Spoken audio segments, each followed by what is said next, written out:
Hey folks, welcome back to the Backyard Railroader.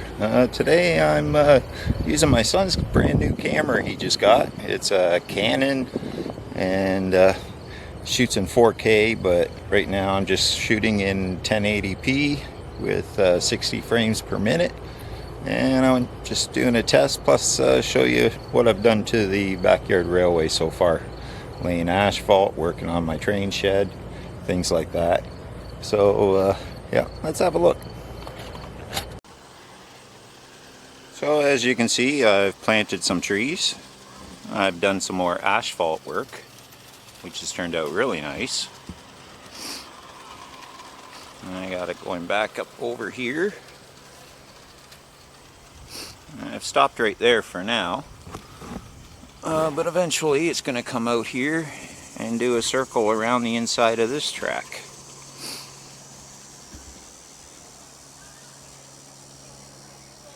I've hooked up more street lights.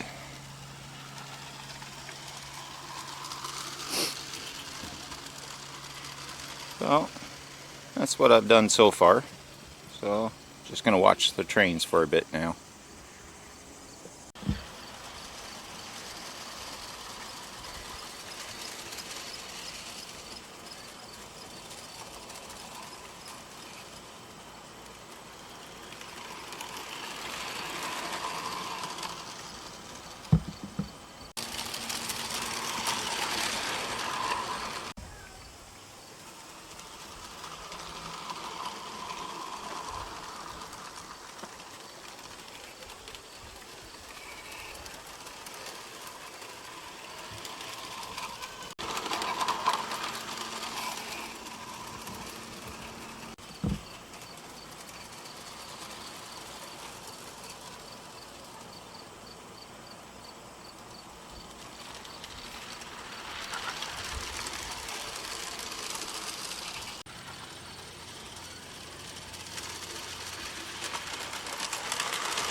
Okay, well that's all I got for you for today. I'm done playing with my son's new camera, so I'll call it a day. It looks like it's gonna rain, so anyways, as always, remember, keep the hobby alive, talk about trains, and we'll see you later. Bye-bye.